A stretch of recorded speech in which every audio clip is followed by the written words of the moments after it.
الحمد لله نحمده ونستعينه ونستغفره ونؤمن به ونتوكل عليه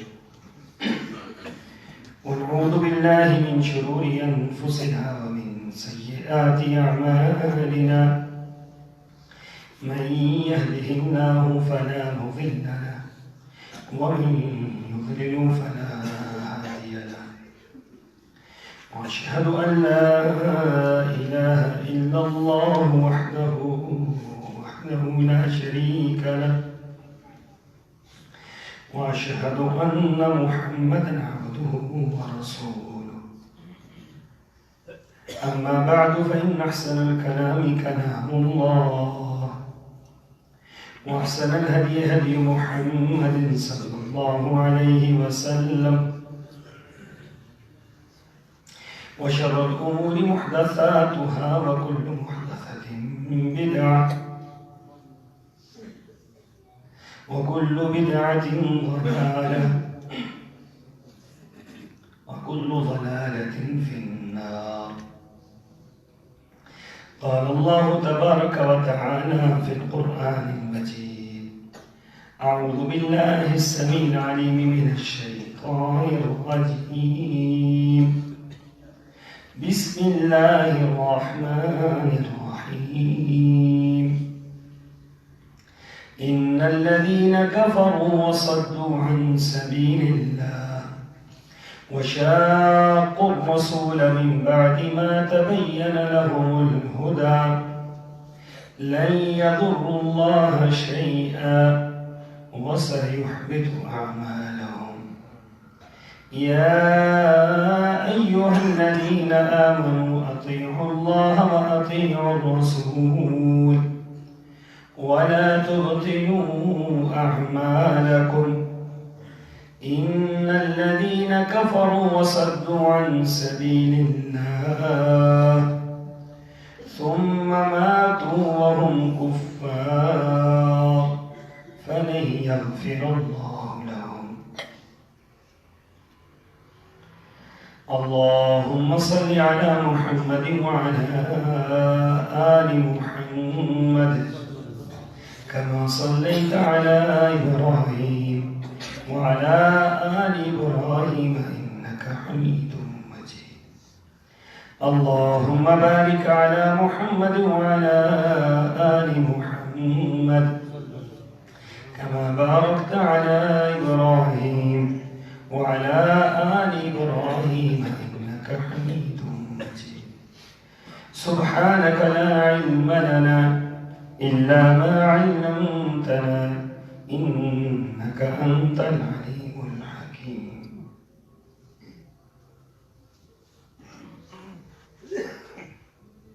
اور بے شک جن لوگوں نے کفر کیا اور اللہ کی راہ سے لوگوں کو روکتے رہے اور ان پر ہدایت واضح ہو جانے کے بعد رسول صلی اللہ علیہ وسلم کی مخالفت کی، یاد رکھو وہ اللہ کا کچھ بھی نہیں بگاڑ سکتے اور اللہ ایسے لوگوں کے اعمال کو برباد کر دے گا۔ اے ایمان والو، اللہ کی اطاعت کرو اور اس کے رسول کی اطاعت کرو اور اپنے اعمال کو برباد نہ کرو۔ جن لوگوں نے کفر کیا اور دوسرے لوگوں کو اللہ کی راہ سے روکا، پھر اسی کفر کی حالت میں مر گئے، تو اللہ انہیں کبھی بھی معاف نہیں کرے گا۔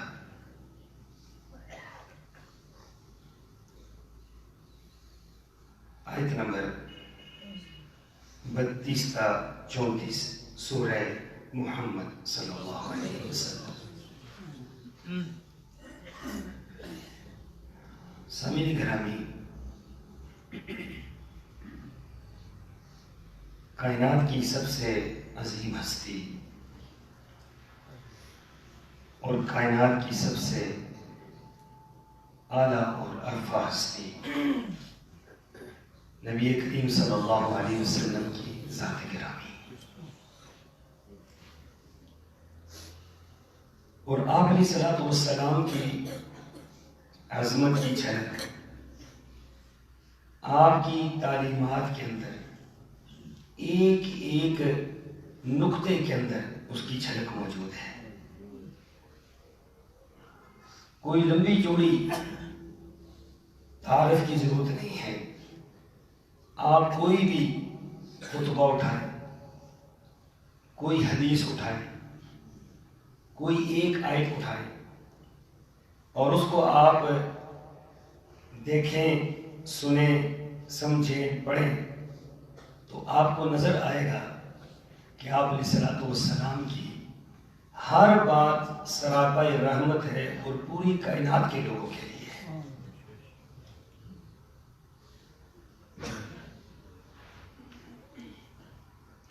اب آپ دیکھتے ہیں کہ اتنی عظیم ہستی جس کی تعلیمات کسی کے خلاف نہیں ہے, یہاں تک کہ جانوروں تک کے حقوق آپ نے بیان کیے, نباتات اور جمادات تک کے حقوق بیان کیے. انسان تو بہت بڑی بات ہے, کسی جانور کو بھی تکلیف دینے سے منع کیا گیا. قربانی کے موقع پر جبکہ قربانی کے جانور کو ذبح کرنے کا معاملہ تھا تو فرمایا کہ اس کو بھی راحت پہنچاؤ. تعلیمات یہ دیں کہ جانور کے سامنے چھری تیز نہ کرو. پھر یہ تعلیم دی گئی کہ چھری تیز کر کے رکھو اور جلدی سے ذبح کر دو, کیونکہ اس کو راحت پہنچانی ہے, جانور کو تکلیف نہیں پہنچانی. باندھ کر جانور کو ذبح نہیں کرنا, باندھ کر نہیں مارنا اس کو. آپ علیہ الصلوۃ والسلام کی کسی بھی تعلیم کو آپ اٹھائیں تو آپ کو نظر یہ آئے گا کہ ہر طبقے کے لیے آپ نے ایسی ایسی تعلیمات دی ہیں کہ عقل دنگ رہ جاتی ہے کہ کوئی جگہ ایسی نہیں جہاں میرے آقا نے رہنمائی نہ کی ہو. ان ساری باتوں کے باوجود میرے 3 خطبے پہلے بھی ذہن میں رکھے اور پھر آج کے خطبے میں یہ تجزیہ کریں کہ ان ساری باتوں کے باوجود پھر بھی یہ کفار آپ کے دشمن کیوں ہیں, یہود و نصارہ آپ کے دشمن کیوں ہیں. ابھی دنیا کے اندر کسی نعوذ باللہ من ذالک ہر پیغمبر, ہم تو ہر پیغمبر پر ایمان رکھتے ہیں نا, کسی پیغمبر کے متعلق کوئی گستاخانہ چیز موجود نہیں ہے دنیا کے اندر. جہاں بھی گستاخی ہوتی ہے, جب بھی خاکے بنائے جاتے ہیں, گفتگو کی جاتی ہے, قلم چلایا جاتا ہے, کوئی بھی چیز ہوتی ہے تو اس کا نشانہ کفار کا صرف اور صرف رسول اللہ صلی اللہ علیہ وسلم کی ذات مبارکہ ہوتی ہے. حالانکہ حضرت عیسیٰ بھی تو اللہ کے پیغمبر ہیں, حضرت موسیٰ بھی تو اللہ کے پیغمبر ہیں, دیگر انبیاء بھی تو ہیں, لیکن آپ دیکھیں گے کہ کسی اور نبی کے حوالے سے بات نہیں ہوتی. بات ہوتی ہے تو صرف امام الانبیاء حضرت محمد رسول اللہ صلی اللہ علیہ وسلم کے متعلق. اس کی بنیادی وجہ اگر ہم کچھ بتلائیں تو میرے خیال میں بات یہ ہوگی کہ یہ طرفہ بات ہوگی. جس شخص نے پچھلی مرتبہ فرانس کے اندر آپ علیہ الصلوۃ والسلام کے خاکے شائع کرنے کی جسارت کی, اس سے جب یہ سوال کیا گیا کہ تم نے یہ کام کیوں کیا ہے, کیا وجہ ہے کہ آپ نے یہ کام کیا, تو انہوں نے کہا کہ ہم نے بڑی مشکل سے فرانس کے انقلاب کے بعد لوگوں کو اللہ سے, رسول سے, پیغمبر سے, مذہب سے, حضرت عیسیٰ سے, چرچ سے, مسجد سے لوگوں کو ہم نے آزاد کیا تھا کہ مذہب نام کی کوئی چیز بھی نہیں, ہر چیز کی آزادی, کوئی مذہب نہیں ہے, کوئی آپ کے اوپر کسی کی دسترس نہیں ہے, کوئی آپ کے ذہن کو کوئی موڑ نہیں سکتا ہے. ہم نے بادشاہت سے آزادی حاصل کی, ہم نے جاگیرداری نظام سے آزادی حاصل کی, ہم نے گھر بار سے آزادی حاصل کی، یہاں تک کہ مذہب سے اور چرچ سے آزادی حاصل کی۔ ہم ہر چیز سے آزاد رہنا چاہتے ہیں، اور یہ جو پیغمبر اسلام ہے یہ ہمیں باندھنا چاہتے ہیں۔ یہ جو محمد صلی اللہ علیہ وسلم ہے، یہ دنیا کے اندر واحد وہ ہستی ہے کہ جو ہمیں باندھنا چاہتے ہیں۔ کس کے ساتھ؟ اللہ کے ساتھ۔ کس کے ساتھ؟ تمام انبیاء کے ساتھ۔ کس کے ساتھ؟ تمام مذاہب کے ساتھ۔ کس کے ساتھ؟ اخلاقیات کے ساتھ۔ کس کے ساتھ؟ معاشرے کے ہر فرد کے ساتھ ہمیں باندھنا چاہتے ہیں۔ ہماری اور ان کی جنگ کسی ایک مسئلے پر نہیں ہے، یہ دو تہذیبوں کی جنگ ہے، جو ہماری اور ان کی تہذیب علیحدہ ہے، ہماری تہذیب علیحدہ ہے۔ اس نے وضاحت کے ساتھ یہ بات کر دی کہ یہ تہذیبوں کی جنگ ہے بنیادی طور پر، کہ ان کی تہذیب اور ہے، ہماری تہذیب اور ہے۔ اسلام کسی بارے میں بھی مسلمانوں کو آزاد نہیں کرتا۔ جب آپ پڑھتے ہیں نا لا الہ الا اللہ محمد رسول اللہ، ساری آزادی ختم، تمام آزادی ختم ہو گئی۔ اب نہ آپ کی فکری آزادی ہے، نہ آپ کی معاشی آزادی ہے، نہ آپ کی گھریلو آزادی ہے، نہ آپ کی عبادت کی آزادی ہے، نہ آپ کی کسی اور چیز کی۔ ہر چیز آپ کی ایک ضابطے کے تحت ہے، ایک اصول کے تحت ہے، اور وہ کیا ہے؟ وہ اسلام ہے۔ اب آزاد نہیں ہے۔ لا الہ الا اللہ پڑھ لیا، محمد رسول اللہ پڑھ لیا، ساری آزادی کیا ہو گئی؟ ختم ہو گئی۔ اب آپ پابند ہیں ایک ضابطے کے، پیدائش سے لے کر وفات تک آپ پابند ہیں کہ آپ ایک ایک لمحے، ہر بات میں، ہر موڑ پر، ہر ضرورت میں دیکھیں کہ اسلام کی تعلیمات کیا ہے، آپ کا نبی کیا فرما رہا ہے، آپ کے اللہ کا کیا حکم ہے، آپ کے اسلام کا کیا حکم ہے۔ اسلام تو یہ بات کہتا ہے، تو یہ کہتے ہیں کہ نہیں، ہم پیدائش سے لے کر وفات تک آزاد رہنا چاہتے ہیں، ہمارے اوپر کسی کی کوئی قدر نہ ہو۔ اسی لیے انہوں نے جمہوریت کو ترویج اور شاد دی، اور جمہوریت کا نظام دنیا کے اندر انہوں نے پھیلایا، بادشاہتوں کو ختم کیا، جاگیرداری نظام کو ختم کیا، سرداری نظام کو ختم کیا، اور ختم کر کے جمہوریت کو۔ اب جمہوریت کیا ہے؟ جمہوریت یہ ہے کہ جو لوگ چاہتے ہیں، جو آپ چاہتے ہیں وہی ہوگا۔ ایسے ہی ہوتا ہے، اس کے لیے کسی تعریف کی کوئی ضرورت ہے؟ آپ جو چاہیں گے وہ ہوگا، جو عوام چاہتی ہے وہ۔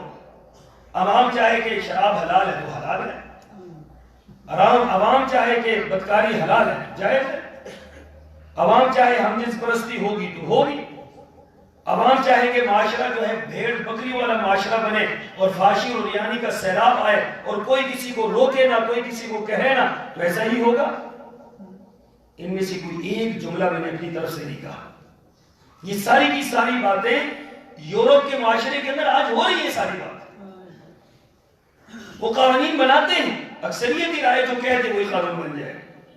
اسلام میں ایسا نہیں ہے کہ آپ اکثریت جمع ہو کر یہ کہہ دیں کہ سود حلال ہے تو سود حلال ہو جائے گا، ساری کائنات کے لوگ بھی مل جائیں، یہ 8 ارب 9 ارب لوگ مل جائیں اور مل کر بھی یہ بات کہہ دیں کہ سود حلال ہے، پھر بھی وہ حلال ہو سکتا، یہ اللہ کا قانون ہے کہ حرام ہے۔ ساری دنیا کے لوگ مل کر شرق و غرب، شمال و جنوب کی یہ کہہ دیں شرک جائز ہے، جس پتھر کے سامنے مرضی ہے سجدہ کر لیں، جس ڈھیری کے سامنے مرضی ہے جھک جائیں، ساری دنیا کے لوگ قانون بھی پاس کر دیں دنیا کے اندر، تو پھر بھی شرک جائز ہو سکتا، پھر بھی نہیں جائز ہو سکتا۔ یہ اسلام ہے نا، اسلام اپنی جگہ سے نہیں ہلتا، ہمیں اپنی جگہ سے ہلاتا ہے کہ آپ اپنی جگہ چھوڑیں اور میری جگہ پہ آ جائیں۔ اور اسلام اگر اسلام کمزور مذہب تھوڑی ہے کہ اسلام ہر موقع پر ہر ایک کے لیے اس کی حیثیت کے مطابق جو ہے وہ ہل جائے گا اپنی جگہ سے، اس کی حیثیت کے مطابق اس کو خوش کرے گا۔ اسلام کسی کو خوش نہیں کرتا۔ اسلام کا مذہب ایسا بے نیاز مذہب ہے، جس طرح اس کا بھیجنے والا بے نیاز ہے نا، اس طرح اسلام بھی بے نیاز ہے۔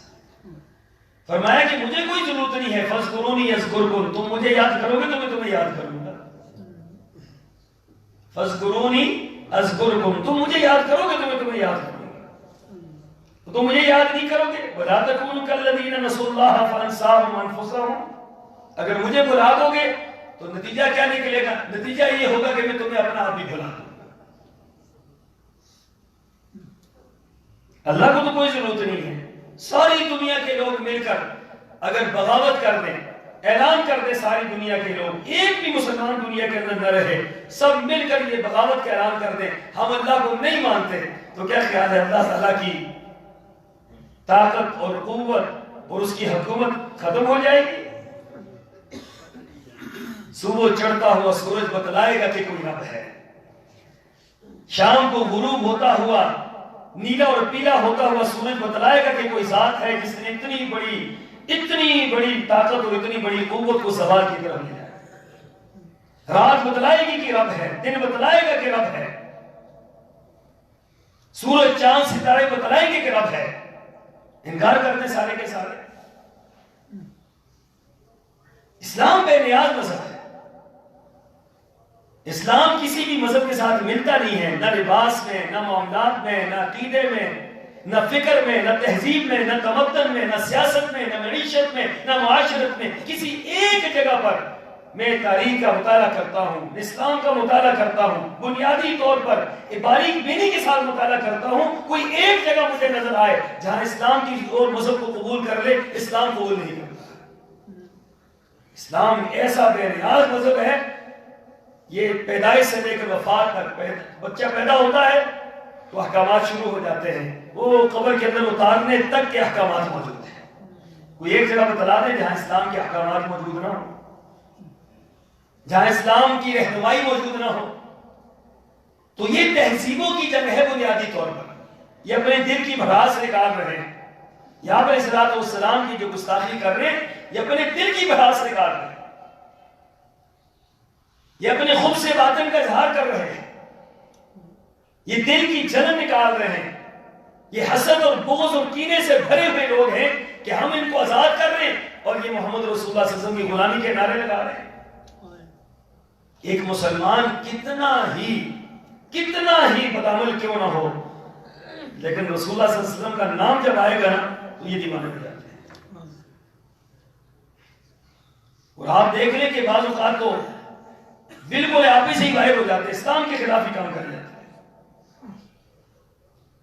کل کی اگر میں بات کروں تو یہ بات ویسے ہی کسی اور طرف میں نکل جائے کہ ایک شخص نے اپنی ہی تشریح اور اپنی ہی توضیح اور اپنی ہی تشریح سے اس نے ایک مسلمان کو قتل کر دیا۔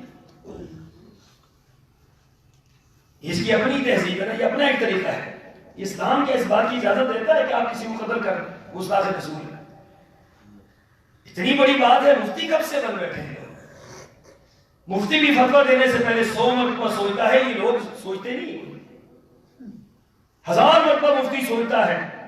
کوئی بات ہمارے سامنے آ جائے، ہم 10 مرتبہ علماء سے مشورے کر کے بات کرتے ہیں کہ کوئی ایک نقطہ غلط نہ ہو جائے۔ یہ عوام الناس ایسی بے مہار ہے کہ کلاشنکوف اٹھائی اور اگلے کے سینے میں اتار دی۔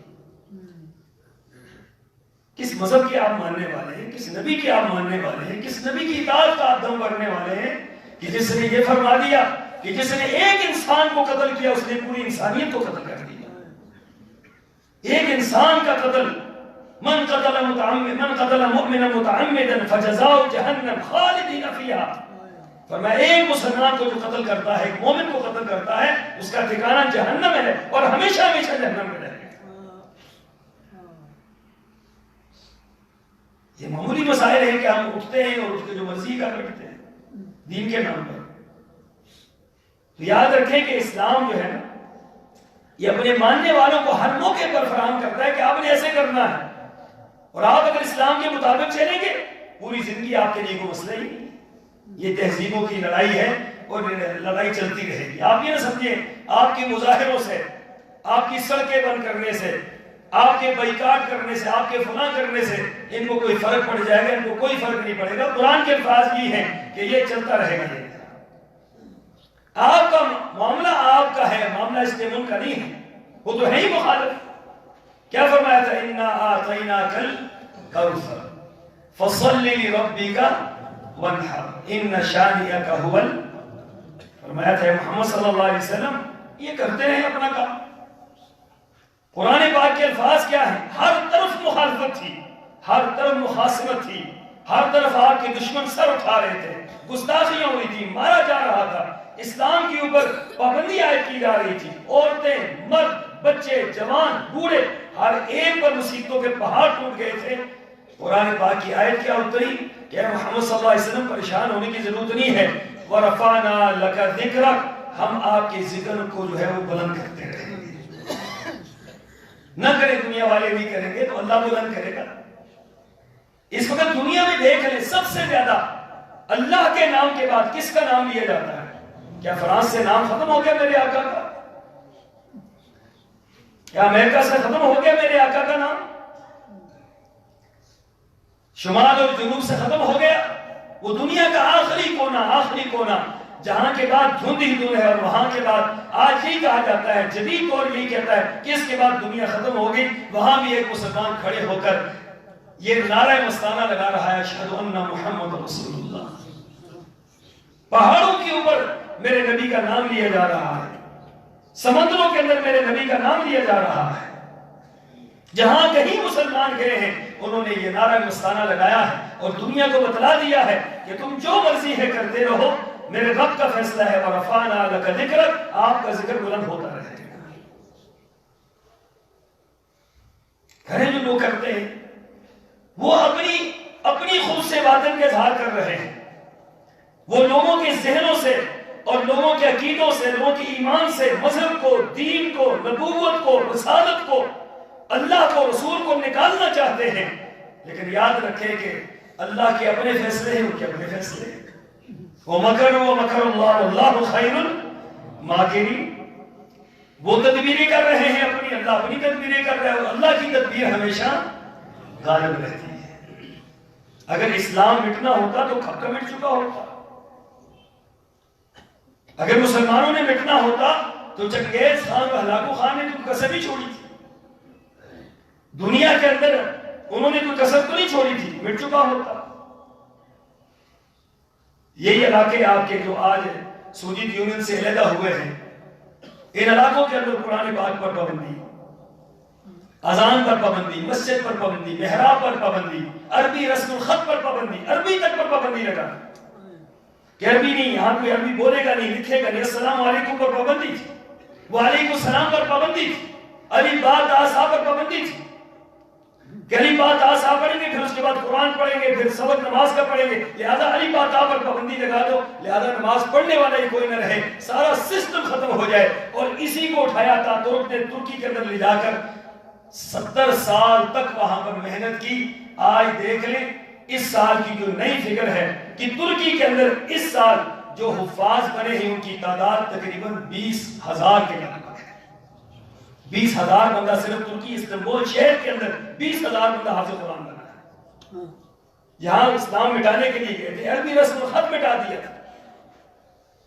اور آج سب سے زیادہ قرآن ان ریاستوں میں پڑھا جاتا ہے، ترکمانستان، ازبکستان، تاجکستان.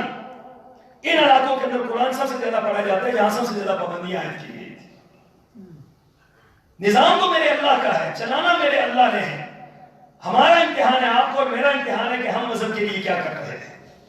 ہم مذہب پر مضبوط ہیں، ہم مذہب پر پختہ ہیں، ہم مذہب پر قائم ہیں، ہم اللہ اور اس کے رسول کے ساتھ مزید محبت، مزید اطاعت، مزید فرمانبرداری میں آگے نکل گئے ہیں. تو آپ خوش ہو جائیں کہ آپ کو نقصان نہیں ہوا، آپ کو فائدہ ہو گیا. لیکن اگر آپ بھی ٹوٹ گئے، آپ بھی بکھر گئے، آپ بھی مذہب سے دور ہو گئے تو ان کا تیر تو چل گیا. یورپ کے اندر انہوں نے تیر چلایا، آج آزادی آزادی آزادی، ہر طرف آزادی آزادی، بربادی بربادی، تباہی تباہی. چرچ خالی ہو چکے ہیں، چرچ بک رہے ہیں، مسلمان چرچوں کو خرید کر وہاں پر مساجد بنا رہے ہیں. مذہب سے بیزار ہو، مذہب سے اپنے مذہب سے بھی بیزار ہے.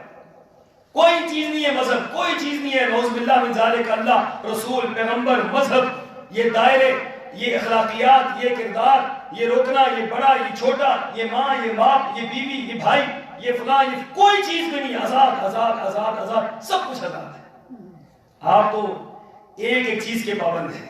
قدم اٹھائیں گے آپ کو پابندی سے قدم رکھنا پڑے گا.